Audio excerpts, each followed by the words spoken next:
Alrighty. Cool. Well, You wanna open or should I? all right. That's a good question. How about? I got nothing. I was just gonna say. I mean, we're here discussing the Nun's Priest Tale from the Canterbury Tales. I'm Rick, And I'm Cade. and I think. Well, yeah, I think that's it. I don't know. We just want to start about like. Yeah. What did you like about it? Well, from what I did like, this could also just go kind of throughout the Canterbury Tales, but I do like kind of the really, what's it called, poetic style of writing just throughout this entire passage, particularly in this one. I like how it really does kind of feel like one of those old like Aesop's fables, although with a biblical lens, like with the dreams and the prophecy all sprinkled throughout, as well as the moral tale and just the almost epic nature of it all, like the way that's essentially an Aesop's fables, but treated as if it was like in one of those old epics, like Beowulf or a Bible story, which I found to be a pretty interesting approach to things. What do you think? I saw that too. I mean, to some extent, yeah. Just having it be a story that's more focused on, like, you know, I think Dr. Keck brought up, like, he was like, it's like Animal Farm is the first thing that he brought up. And to be completely honest, I didn't get to read Animal Farm, and I really do want to. But it's a good book. I'd recommend it. I've heard. I have it on my bookshelf, and I just keep forgetting to ever actually. I feel that. But I think you're right. I feel like it does give more Aesop's fables, especially with like the way that the story kind of comes through. It feels more like, what is it? I think it's at the beginning. They're like, hey, let's have a lighthearted story. And it's like, it's very, it's like, not all of Aesop's fables are like that. But when I do think of like Aesop's fables, I'm not thinking like something dark and depressing. I'm thinking like little animals kind of giving some little morality in a short story. Yeah, that 99% of the time you think Aesop's fables, you think of one of the 50 like fox stories that tells, or the wolf stories. You don't usually think of like the Hercules stories or the satyr stories. It's funny how like the Aesop's fables is something that's like, it's brought up to children at such a young age, where it's like it's all like the animal stories too, and some of them are dark, like, but it's like, it's a weird little like, you do ignore like all of the other extended, where it's like, I feel like whenever I was growing up, I knew the one that was like the fox and the goose. Dang, that's the first one. That's the only one that's coming. No, there's like one with the dog and the wolf that tell the story about trading in freedom for comfort, for example. Yeah. I may be totally getting this off. Is the one where it's the scorpion that like the scorpion on the back of the what I think was a fox, right? Is it a fox? Yeah, I believe it was a fox. It was a fox. Yeah, I believe. It's a lot of foxes. Anyway, I believe that was like the only one where. Wait, no. I don't think it was a fox, actually. I remember watching a thing about it where there was a whole, like, it makes it seem like it's a fox, but then the person reading the story was like, haha, gotcha, it was not a fox in the story. The foxes are always bad in the Aesop's fables. Oh, wow, okay. Like, it was a whole bait and switch from a YouTube video. Okay, yeah. That's wild. I don't remember what it would be. Okay, that's cool, though. Anyway, but yeah, I feel like it's, especially compared to the other two that we've been going over in class, it's a very different type of aesthetic. It's much more like, you go from The Wife of Bath, which is wild. The entire time it's the only one that I haven't actually I hadn't read before, and so I was kind of like, this is very strange. And like The Partner's Tale, which is also very dark, to this one where it's basically Aesop fables. Well, to be fair, they did request the knight did request something a bit later, and that's apparently, quote, at least from this segment, that, I mean, the knight interrupts and politely tells the monk that his tragedies are too painful. This is too dull. Let's move on. And it is response just straight up Aesop's fables, but with some biblical flair. Yeah. Okay, so what did you not? I have a couple things that I was also not a fan of in this. What did you feel? I'd say that it's definitely like one of the most strange of all the books, because like while it is interesting to kind of jump from the previous ones to this one, at the same time like it both benefits it but also takes away from it, you know, kind of like a double-edged sword in a way. Yeah.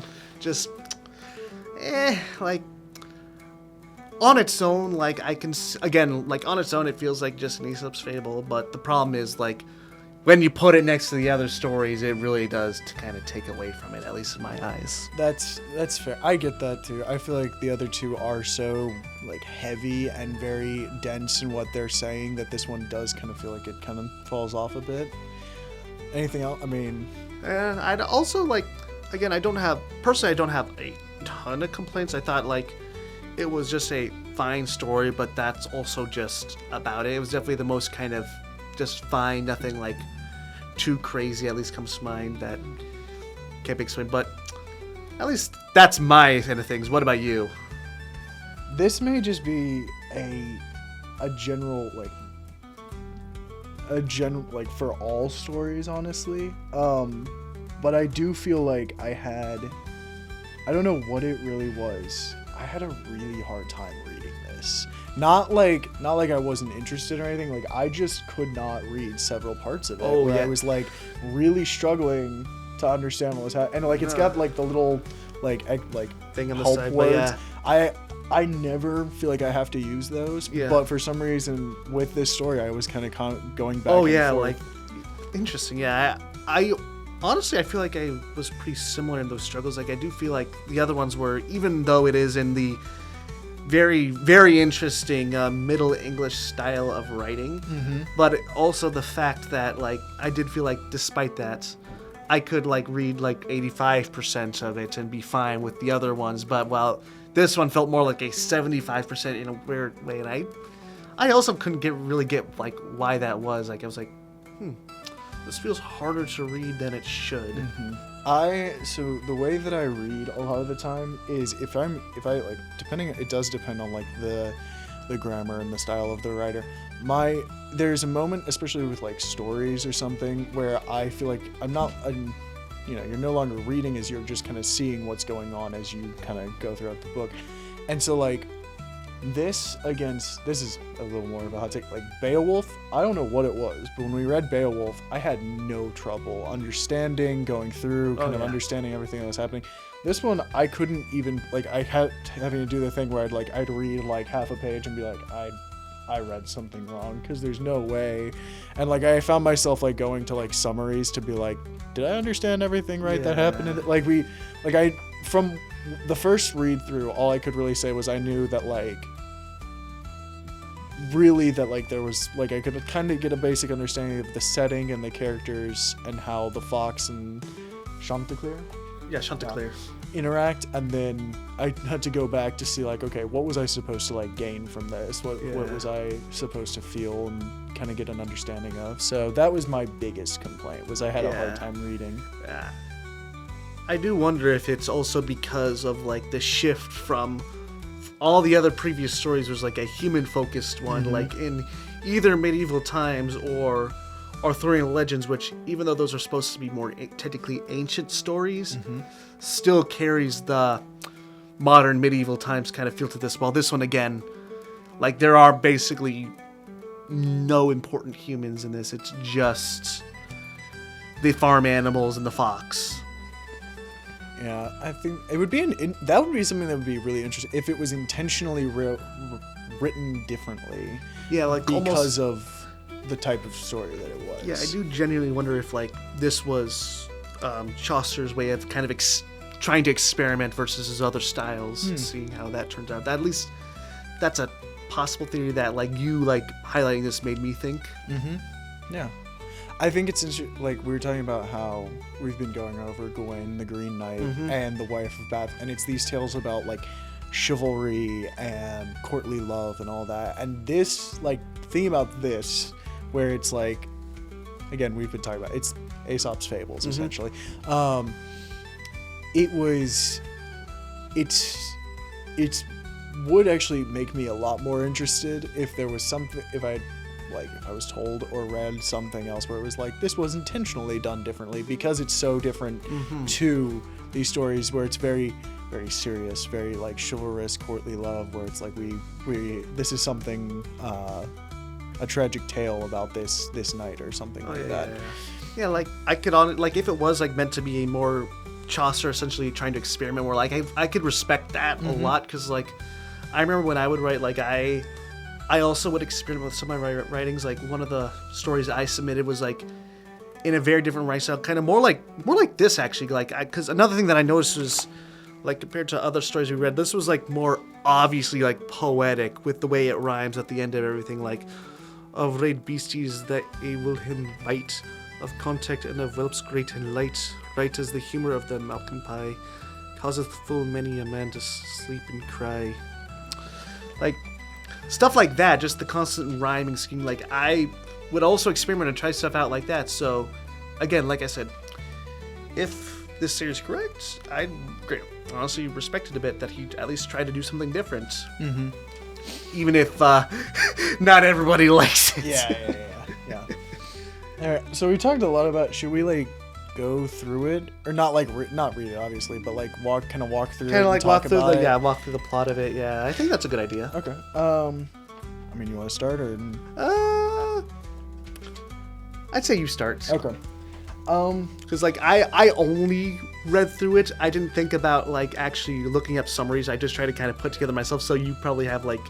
The summary, I did a very basic summary. The summary that I just kind of read was, it was going through like, it's like, all right, so here's the main, it's focusing on Chanticleer, his life of being this very proud, very kind of not perfect, but like there's a point where it's like he crows better than like a clock or something. Oh like yeah, that. And it's like, so it's this really incredible rooster and his life with all of these other farm animals. And all the hens and all the they like made a major point that he had multiple wives. The multiple wives part is such a strange inclusion. Yeah, just strange, especially since I'm pretty sure we like don't actually highlight 90. Like the only one we really focus on is Pertaloo. Yes, I think that's how it's pronounced. Which there's something else that we'll get to, but that I was gonna. But then so it talks about that, and then it talks like going through his dream of this death to the fox. Essentially, I don't know if it's very specific about. I'm trying to look for the part, but and how he and him having that whole conversation with. How did you say her name? I pronounce it Pertaloo, like without the T. It could be Pertaloot. Oh wait, no, it's Pertalote. Pertalote. Yeah, because it took me a second because it's all how that kind of helped me out is it's all rhyme. Pertalote, throat. Okay. Like that. Yeah. I thought and their whole conversation about like what does a dream mean? How does that? His whole like. These people who have died and had dreams about dying or something like that. And like, that was one of the parts, possibly my favorite part actually. Oh yeah, which that was so really interesting. The idea of like, not to go too off topic, but the idea of like dreams in old literature and mythology is something that's always a fascinating topic to me, because you have other types where it's like, this is a vision of something that's going to happen in the future, or it's like, something that's alluding towards what a hero should do, or like what a villain's going to, like, I think my favorite like thing is, it's like in Greek mythology they'll have like the bad guy will always have like some horrible dream about how like their child or their grandchild is going to bring doom to them or something like that. And then their solution is just like, hey, get rid of the kid. Like it's nobody doubts the dream is true or something that. And so that's interesting. And also kind of like to think back to that, also like how, again, there's almost an evolution in there, like how back in the day, we gotta kill this kid. Like there's no doubt about it whatsoever. While meanwhile in this there is doubts, and there is interpretation that really goes into it, and thoughts, which I also think kind of harkens back to the dreams of the Bible, which again makes it more biblical in a way, because even in the Bible, like once these dreams happen, it isn't obvious like, oh, I think we're gonna have to kill this kid. Yeah, it's a strange evolution, or just, I mean, technically you could even just say like difference in culture of like Yeah. the importance of what a dream Yeah. means. And so it's definitely interesting to see this because it's like, it gives at least a little bit of an idea of like how they thought of a dream, and like maybe they didn't take it as like this is fact, but it's something that it's at least to be, because like our culture is so different from that. Somebody's yeah. like, it's never guys, I had a dream that I was falling and I think I'm gonna fall off a building today. It's always like, guys, I had a wild dream the other night or something like that. Last I checked, like when my cousin, like she told me this really funny story, had a dream of me chasing her around on a bicycle trying to kill her. She did not try to kill me in return to prevent that prophecy from happening. Yeah. No, that seems reasonable, just a bit. And yeah, I thought it was very, I don't know, that whole interaction between those two was very. Yeah, another thing that kind of comes to mind, at least I think is interesting, was also the kind of juxtaposition between like this story, for example, and Wife of Bath, where in this tale, like the way it portrays Bertolot was way more nagging, kind of like almost like it almost felt like it was kind of a jab at the Wife of Bath in a way. Now that I think about it, like how she kind of like tells her story, how she views things, how her views things, so almost like in a way a feminist at the time kind of view. Meanwhile, it's like okay. Meanwhile, like the nun's priest is like,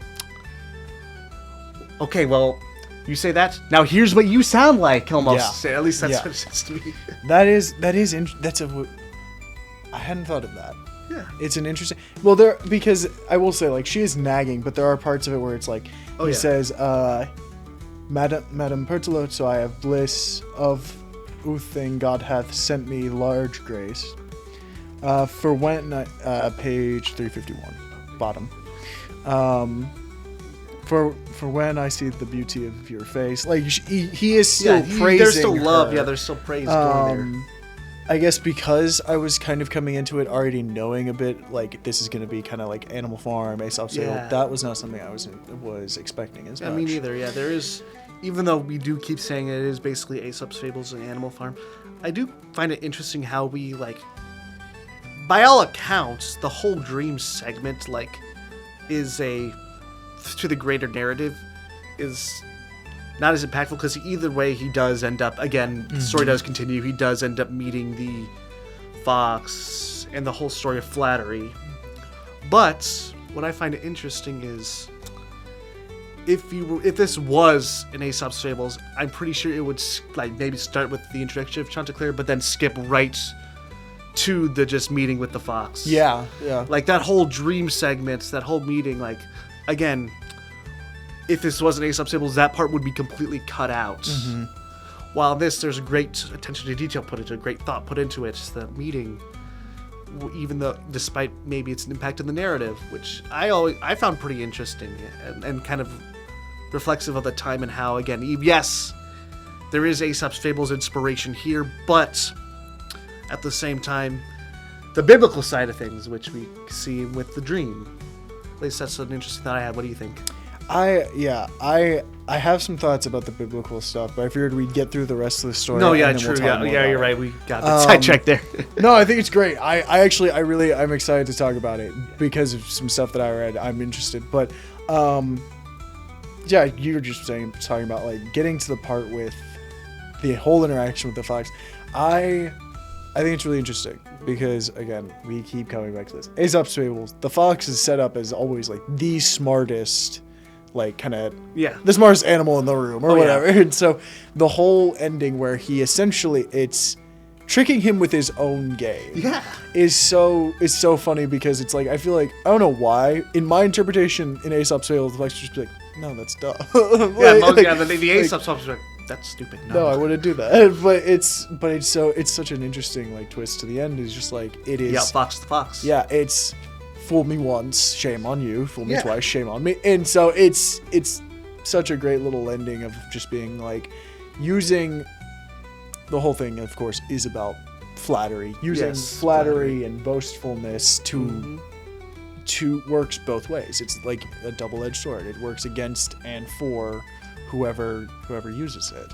So I also think it's funny that it's just like the imagery of a fox running through, grabbing a rooster, and then the rest of the farm trailing after them. Just like the idea, it's like, oh yeah, and there go the cows or something like that. I didn't think about that. It's That's like, funny it's visual. a fox and a rooster and some dogs and the rest of the hens. Is that a cow? Like something like what's happening? Just little fun kind of ending to me. But yeah. All right, I'm very interested to go into the biblical stuff. If you want to talk about that, I think this would be like a good like segment to kind of go into that. And again, showcases kind of like that difference in value. Like again, how you point out like the fox. Like if this was an Aesop's Fable story, like it would just be a tale about flattery. It would if it was the Aesop's Fables, it would just end probably with the fox killing the hen and making off with it, rather than the. But because of the biblical influence, instead, we get the dream at the beginning. We get the more kind of complex side of things, the almost epic feel to it that feels like it would be in a biblical narrative. Like it almost feels like a combination between an Aesop's Fables and maybe like one of Jesus' sermons, one of his... You know what I'm saying. Yeah. You were saying some stuff earlier on the way up here, which was kind of like you were Oh yeah. I'm sorry.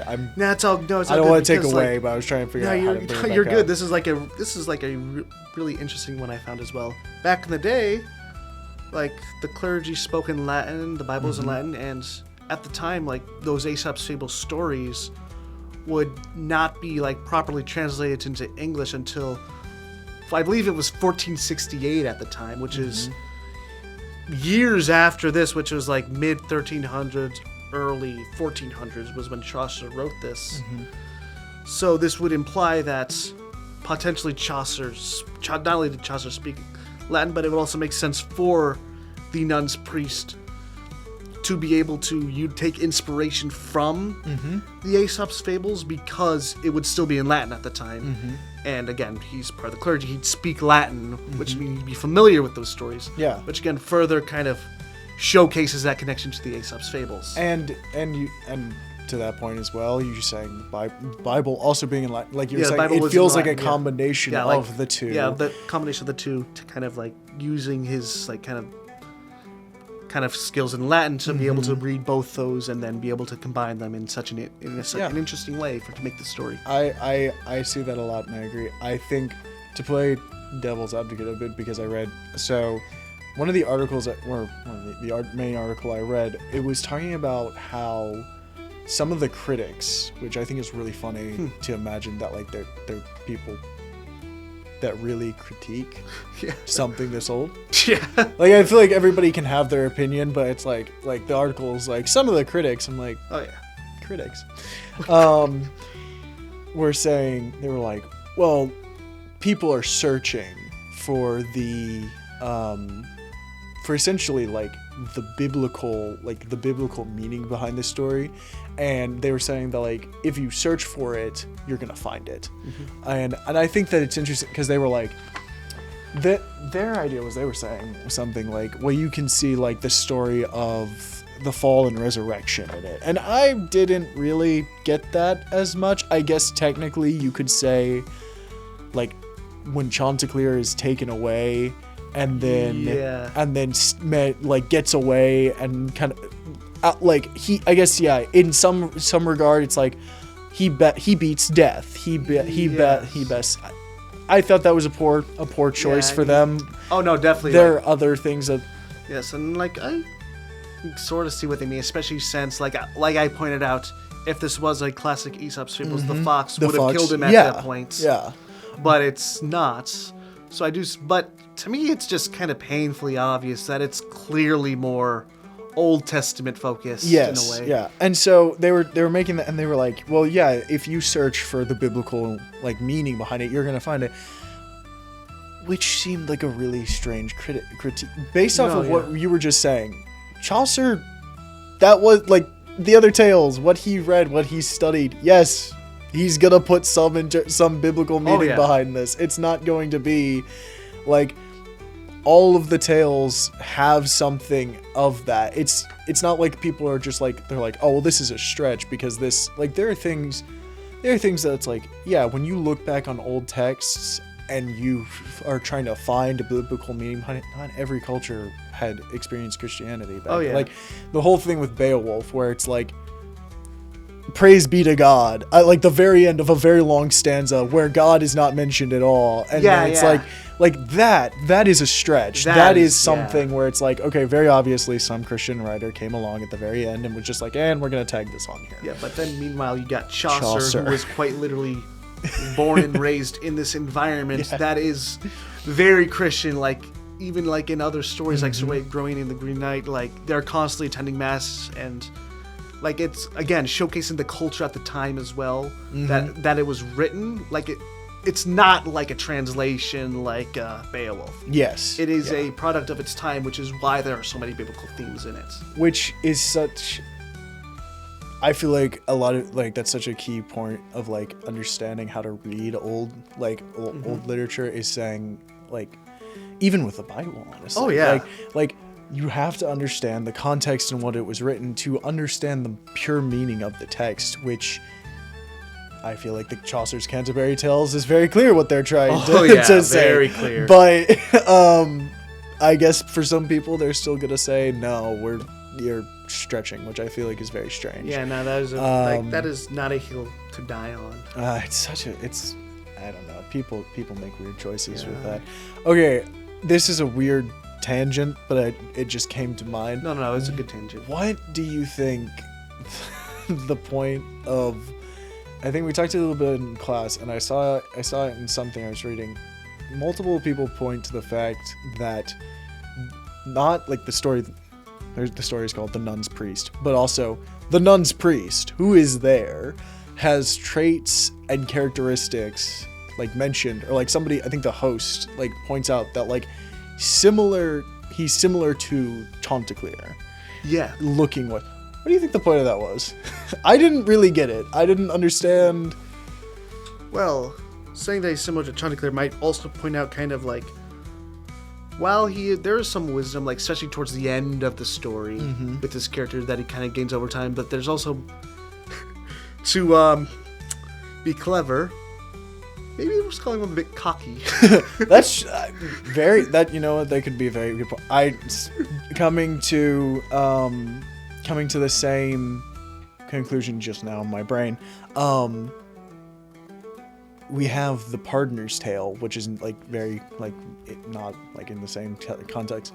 It could be like one of Chaucer's little complaints at the church. Like it could, and it's like a small thing, but it's like, yeah, man, priests are very easily flattered or something like that. Yeah. Or like, because they have the whole Pardoner's Tale, which is saying it's kind of like, this seems like a bit of a scam. This is a scam. And, no, definitely. It could just be, you're right. It could just be another jab being like, he's a bit cocky. He's easy to flatter or something like that. Yeah. Oh, that just came to mind. I was like, that's a weird little inclusion, and it's a funny little like bit, if that's what it is. Yeah. But anyway. But again, also maybe a bit more, at the same time, a bit more respect compared to like The Pardoner, for example, because it's so kind of detached.